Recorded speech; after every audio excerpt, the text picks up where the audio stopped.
আসসালামু আলাইকুম রহমতুল্লাহ। আজকে আমরা আছি ঢাকা টঙ্গীর নদী বন্দরে। টঙ্গী নদী বন্দর বাংলাদেশের ন্যূনতম গুরুত্বপূর্ণ নৌ-বাণিজ্য কেন্দ্র।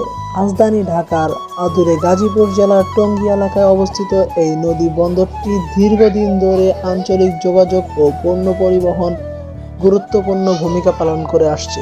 তুরাগ নদীর তীরে গড়ে ওঠা এই ব্যবসা বাণিজ্য ও নৌ পরিবহন ব্যবস্থার সাথে গভীরভাবে সম্পৃক্ত টঙ্গী বন্দর শুধু পণ্য পরিবহনের ক্ষেত্রেই নয়, স্থানীয় অর্থনৈতিক কর্মসংস্থান এবং শিল্প কারখানা কাঁচামাল সরবরাহে বিশেষ অবদান রাখছে। প্রতিদিন অসংখ্য নৌযান এখানে ভিড়ছে এবং বিভিন্ন অঞ্চলে পণ্য আদান প্রদান করছে।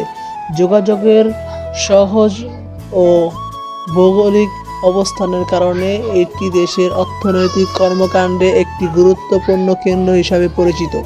এই নদী বন্দর বাংলাদেশের নৌ-ভিত্তিক পরিবহন ব্যবস্থার একটি উজ্জ্বল উদাহরণ, যা দেশের উন্নয়ন ও বাণিজ্য সম্প্রসারণে গুরুত্বপূর্ণ ভূমিকা পালন করছে।